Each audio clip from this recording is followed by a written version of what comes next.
On today's episode of Locked On NHL, as Ricky Bobby once said, if you ain't first, you're last. Well, Vancouver could be both.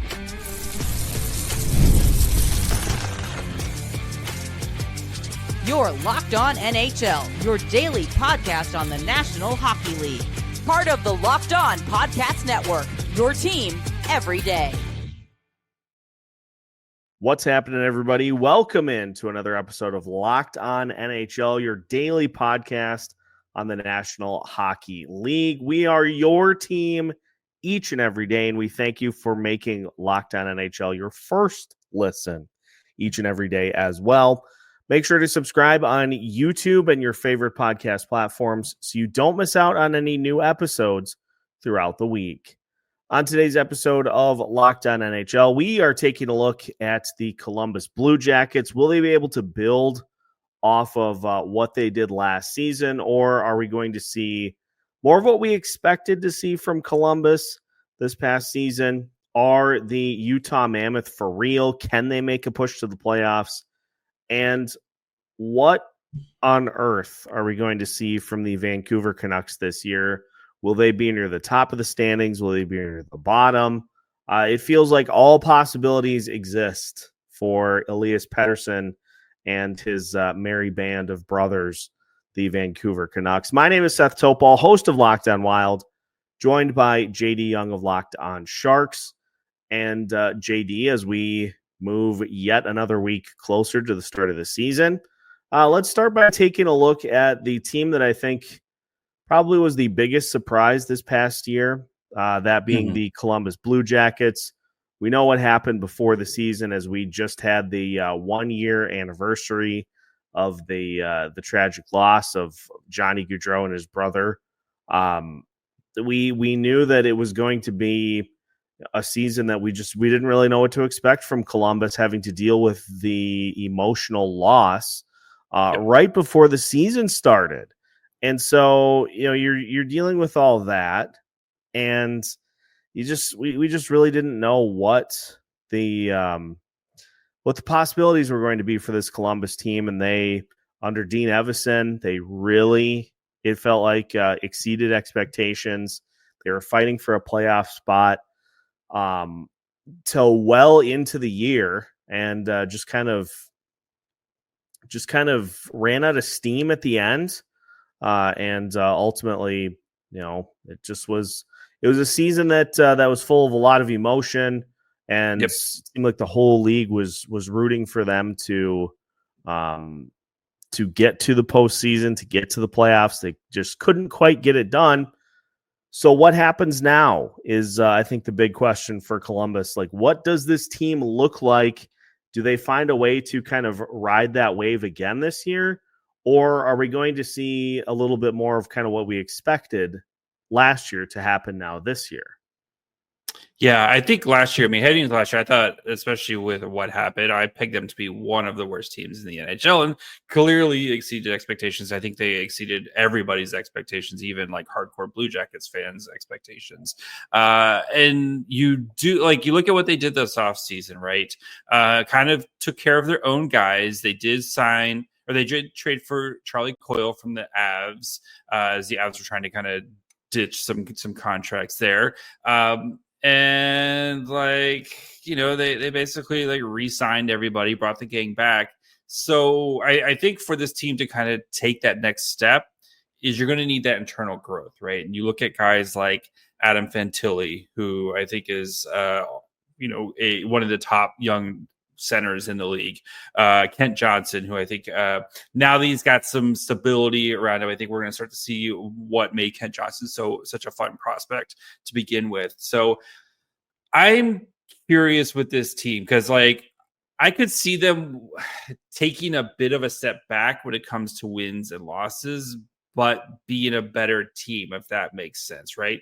And maybe too this year, if Sean Monahan can stay healthy, because he missed a big chunk of the season last year, I know he was a huge part of their power play. Like if the numbers, our good friend Jay from Locked On Blues would tell me what the numbers with Monahan, like this was a very good unit, and the numbers without Monahan, this is one of the worst power play units in the NHL. So if Monahan can stay healthy and that power play can continue to click, like maybe this team can make another run and at least be in the mix. I think that's what you're kind of asking for right now. It's just to kind of be in the mix. But Jet Greaves and Elvis Merzlikins right now in net, it's a little like Greaves has showed a lot. Merzlikins has not really kind of been the same guy, unfortunately for them. And I do think, like, as the great mystery to all hockey questions is, how is the goaltending? And the goaltending does worry me a little bit with this team, but I really like what they're building. I could see them again, maybe take a little bit of a step back,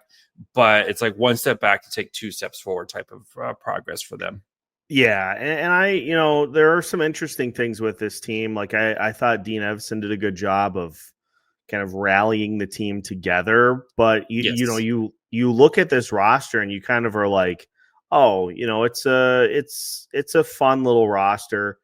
They actually have some really good, like they've got some really good building block pieces. Yes, like we saw the full emergence of Zach Werenski this year, becoming one of the most prolific offensive defensemen in the entire NHL.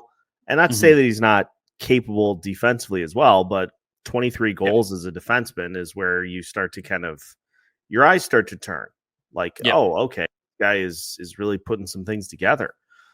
So you've got him, as you mentioned, you've got Fantilli, you've got plenty of other good pieces on this roster, but as you alluded to, like they got to figure out if Elvis Merzlikins is the guy or is not, and they got to make a decision.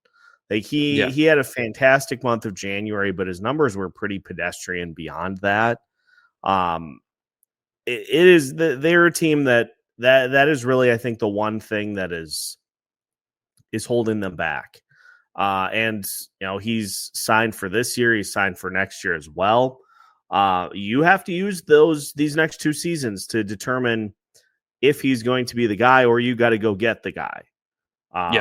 That is the one thing I think that can kind of hold them back from being a playoff team, is they don't have that goalie that can take them on a run, that can get them through a long stretch of games and can get them into the postseason. And if they're going to become, a playoff team, they're going to become a playoff hopeful. They're going to need to have that in order to make it happen. I mean, the good thing is, like, they have plenty of assets, right? They have plenty of cap space. They have a very deep prospect pool. So if they feel like that they can kind of want to maybe start push their chips in, this is a team that could be very aggressive at the trade deadline, building around some of these guys. You mentioned the defense core with Werenski, right? And you saw Dante Fabro, who they literally got for free, like picked up off of waivers, re-signed him to, I think, one of the best deals in free agency. And then you signed, I thought, one of the worst deals, and then re-signed Ivan Provorov, who, is a good defenseman, but is probably overpaid at what he's getting paid with the $8.5 million over the next bajillion years, with like a full no move clause during a good chunk of that as well. So, but yeah, like this is a team that I think it's, wasn't aggressive in free agency. And again, we know everybody's free agency plans kind of got blown up because everyone just decided to re-sign the day before free agency started. But I do think like they have a lot of great pieces coming here soon. And I do think like they're going to be one of those teams that's like making the playoffs, and you're going to be still adding more and more pieces into what they're doing. So I think the Blue Jackets, they've been very, very patient with this rebuild. And I think you're going to start to see more like very bright days ahead for Columbus. But yeah, the goaltending, I think that could be an issue where maybe not full Colorado where you're swapping out your entire tandem in a 2-week span, but I wouldn't also be surprised if they're very aggressive to try to find a goaltender, especially if they're within striking distance heading to the trade deadline. And they kind of strike me as a team too, who is maybe in the vein of we've got enough of a base prospect wise to where now it's like, let's start using some of these picks to pull in an asset. aka go grab a goalie, and let's really take care of this spot, so we're not having to continue to kind of patch this together. Let's just go make something happen here. 100%. Yeah. I'm excited to see, hopefully, like a year removed from kind of having to deal with the Gaudreau thing. Like Gaudreau is always going to be part of the organization, right? And always going to be, but like hopefully kind of getting back to like a normal season, and just the emotional toil of and toll of having to deal with that. Hopefully again, like you can start to see this team and these guys, kind of start to move. This team is cursed though, just with all the tragedies this team's had to deal with over the past couple of seasons. But I think again the Blue Jackets are gonna be one of those pet teams for me, where I'm excited to see what they do this year. And if you want more Locked On Blue Jackets coverage, of course, make sure to follow along to Locked On Blue Jackets, so that you don't miss out on any of that wonderful Dean Evason content that Locked On Blue Jackets brings to the table. Let's move our attention towards one of the exciting young teams in the league that I think you talk about, like a pet team that you want to see make the playoffs. I think this is one of the more popular pet teams that we're going to talk about, and ironic because their new mascot that was unveiled this is not a pet. The Utah Mammoth. You can't have mammoths as pets. Not with that attitude. You can adopt the Utah Mammoth as your pet team because they've got playoff aspirations in front of them, and we'll talk about whether or not they can get it done as we continue today's episode of Locked On NHL right after this. Today's episode of Locked On NHL is brought to you by FanDuel. The NFL season is almost here, and FanDuel is making sure you're ready for kickoff with a can't-miss offer. Right now, new customers can bet just $5, and if your bet wins, you'll get $300 in bonus bets to use across the app. My favorite part about FanDuel is the variety of bet options they give you. Whether you feel like sitting down and diving into a single game with their live in-game parlays and prop bets, or if you feel like throwing down on the Minnesota Vikings to win the NFC North this year, go to the playoffs, win the Super Bowl, you can throw futures bets down on all of those possibilities as well. I would maybe bet against that last one, Minnesota sports and all, but you never know. FanDuel allows you the opportunity to do all of that in one place. So, are you ready to play? Download the FanDuel app right now by visiting FanDuel.com to get started. That's FanDuel.com to place your first $5 bet. Welcome back to today's episode of Locked On NHL. Once again, we thank you for making Locked On NHL your first listen each and every day. Make sure to subscribe on YouTube and your favorite podcast platform so you don't miss out on any new episodes throughout the week.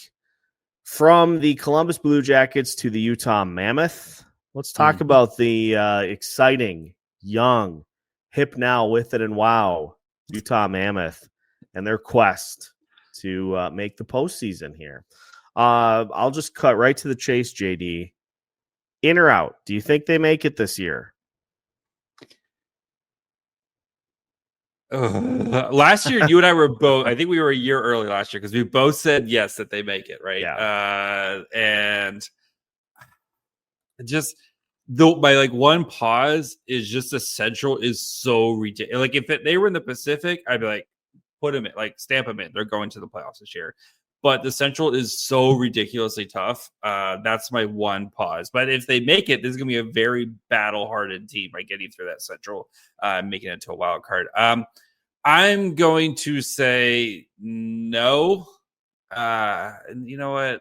Screw it. Yes, we're in. Let's make the Mammoth in. I don't know, man. I'm gonna play both sides. So no matter what, I'm always right. Okay, fine. I'll be the bad cop. Nope. If Utah gets in, I think they're going to be fighting for wild card 2. That's still in. Yeah, that is still technically in. But the big thing for me is, are we sure that the goalie situation for the Mammoth is rock solid? Karel Vejmelka is very good. Yes. Very good goaltender. Excellent goaltender. Again, that is just like I said with the Blue Jackets. Like, you need a goalie that can pull you through lull stretches, and you need a goalie that is going to kind of hold down the fort when things go wrong, when there are defensive breakdowns in front, when there are prolonged scoring droughts. Like, you need a good goalie to be able to guide you through these things. And Vejmelka was, he was kind of battling for that top spot with Connor Ingram over the last couple of years. He ended up, at least at this point. Now, I know Ingram is going through the player assistance program, so that's kind of that is not a performance related thing at all. Yeah. But Vejmelka, his numbers were good last year. And can he do it again is a big can he do it again? Having Connor Ingram back, and it sounds like he is getting close to coming out of the player assistance program. Having him back is a big boost.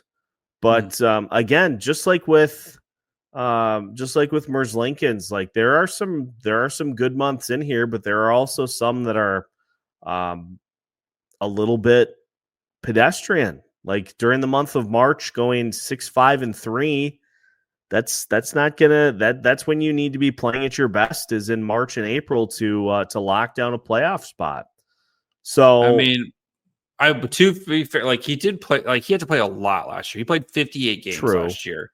So you're hoping that, like, between Ingram and then BJ Vanchek, who I think is a solid, like, if he's he's not going to poop the bed for you. Like, if he's having to go out there and play games for you, like you're going to get solid, for the most part, goaltending performance. So if you get him to maybe 50 games and maybe he's a little bit fresher, that might be a boost. But still, he was, according to Money Puck, he was 17th among goals saved above expected last year. Like, he was better than Jake Ottinger. He's better than Dustin Wolf. He's better than Mackenzie Blackwood. He's better than Jordan Binnington.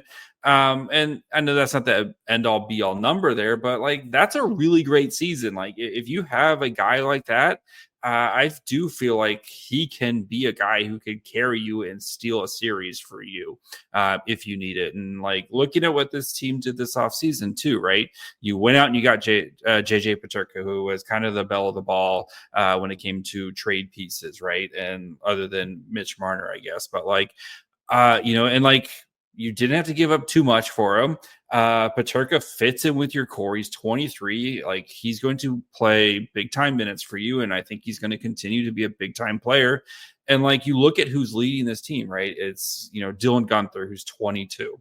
It's Logan Cooley, who's 21. It's even Clayton Keller, who's the old man on the team at 27. This team is led by their young star forwards. And if they take a big jump and they continue to grow up together, I can't see, they can at least be in the conversation for a playoff spot. Can they finish it? We'll see. But I like the way this team, of course, with the Coyotes picking high forever, you have to finally see something happening. It looks like we're going to finally see something happening with this Utah team. Time will tell. And it just feels like, they're getting very close. They're moving in the right direction, I feel.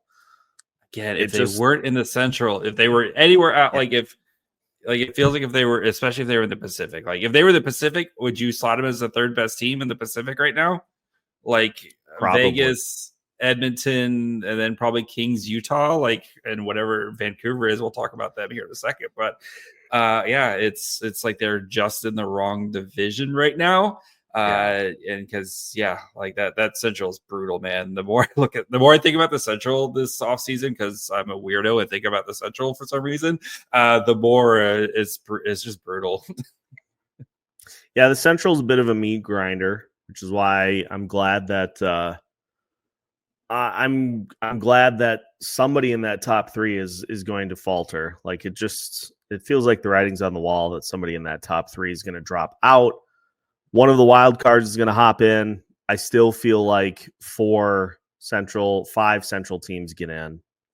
Utah, I think, will be fighting for wild card too, but I at this point, I feel like it's maybe a year too early again for them. That's just kind of where I'm at with it. So we are going to talk about arguably the highest variance team in the entire Western Conference because turns out they had a lot happen this past season that could happen again or it could not. Nobody really knows. It's on the same list as Bigfoot sightings, people getting abducted by aliens, and many other conspiracies and strange occurrences. So we're going to talk about the strangest of all the occurrences, that is the Vancouver Canucks, when we continue today's Locked On NHL right after this.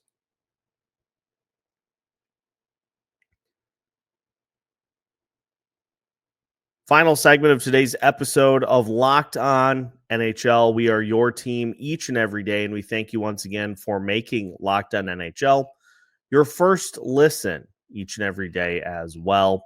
Finishing up by talking about the Vancouver Canucks, a team that had no shortage of drama this past season. Like if you were to ask a friend, hey, how do you feel about the Vancouver Canucks? They would say, well, where do you start? How much time do you have? Are you a licensed therapist? Yeah. Can you please help? Please help me. JT Miller leaving, Elias Petterson slumping, Thatcher Demko missing a large portion of the season due to injury. The 2024-2025 season for Vancouver had it all. Yes. Everything that you could possibly want in a drama-filled season, which means that there's going to be no drama this upcoming season, right? That's exactly how it works, right? Naturally, yes. Where do you start with this, right? Fired their coach. They traded for Evander Kane. There's rumors that their star defenseman Quinn Hughes wants to head to New Jersey to go play with his brothers. You have Elias Petterson, who as soon as you paid, he turned into a pumpkin. You're hoping that Thatcher Demko can return to being healthy, and then you just gave him a 3-year contract that's $8.5 million with a no move clause.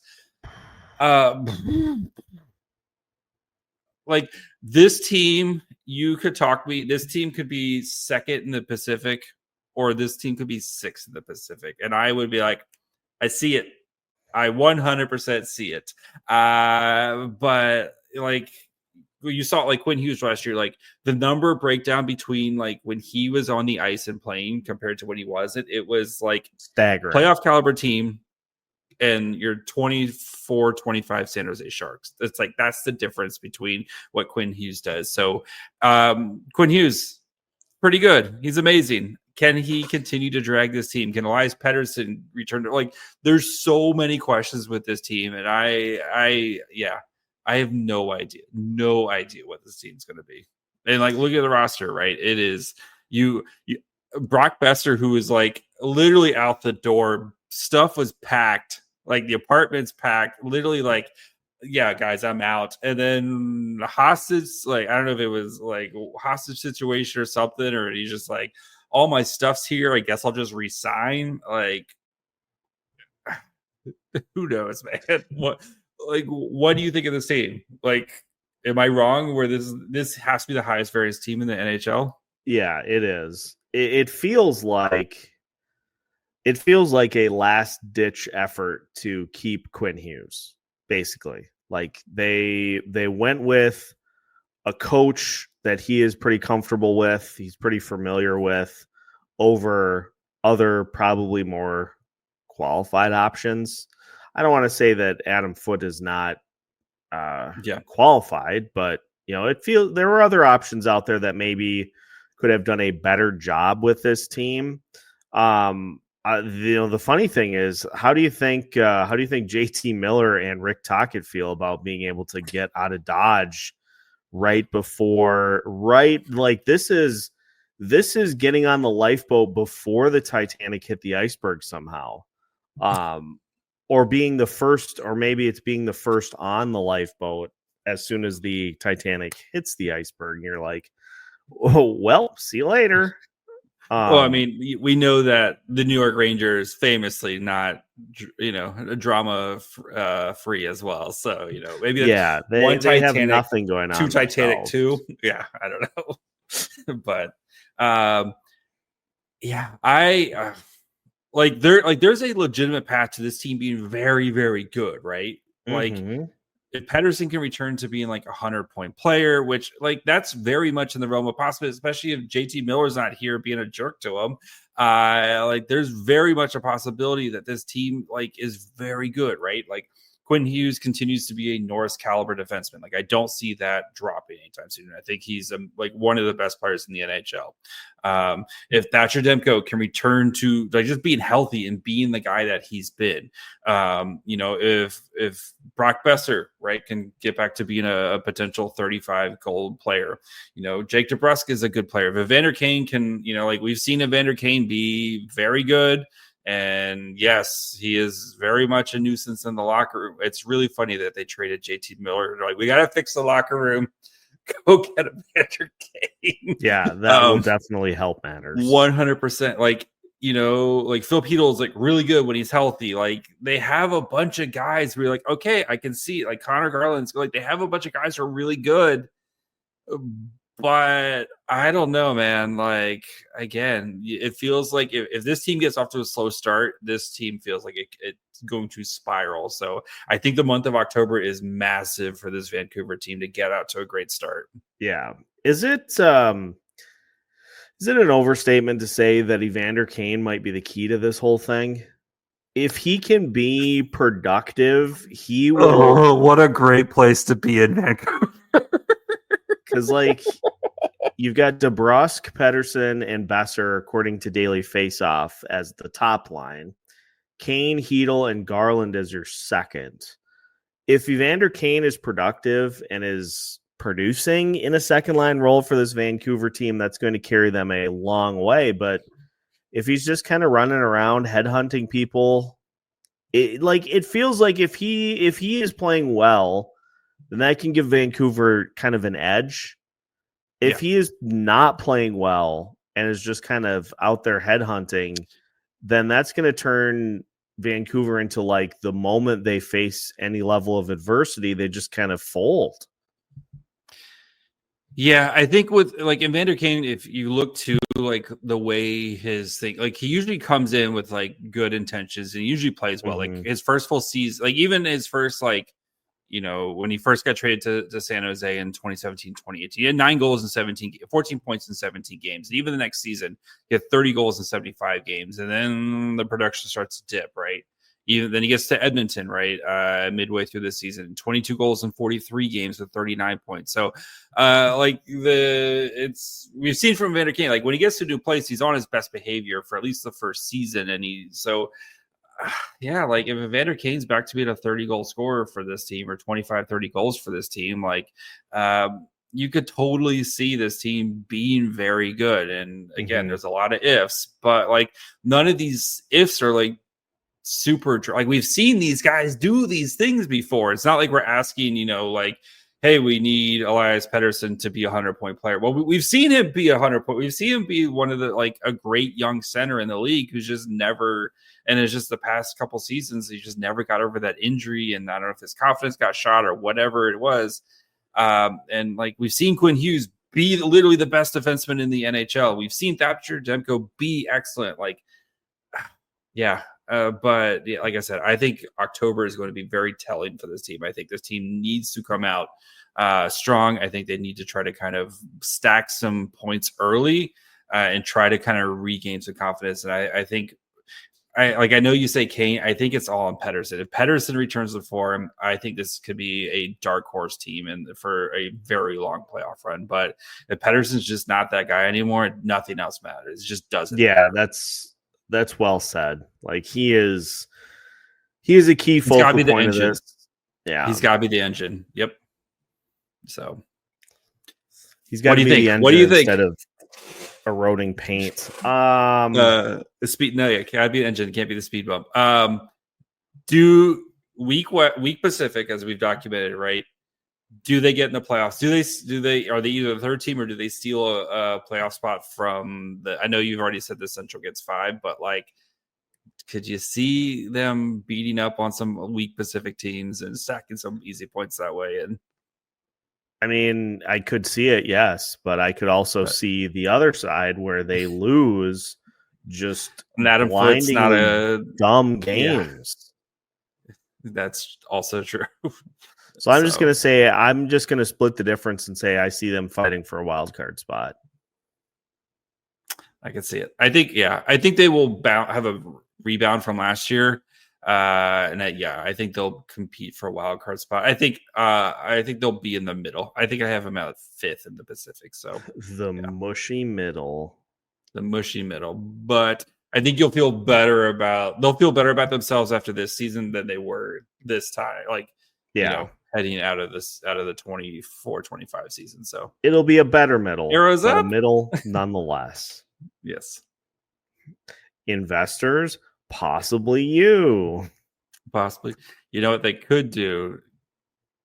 Just get Cam Fowler. He'll help Quinn Hughes. Take the load off of Quinn Hughes. Get Cam Fowler.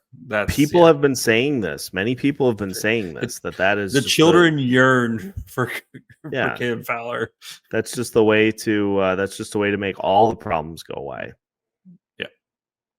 Well, we'll see which of these teams can make their problems go away and which just kind of go through the same motions that they've gone through the last couple of seasons. But one thing is for sure, that this is going to be a very eventful season of NHL hockey, to say the least.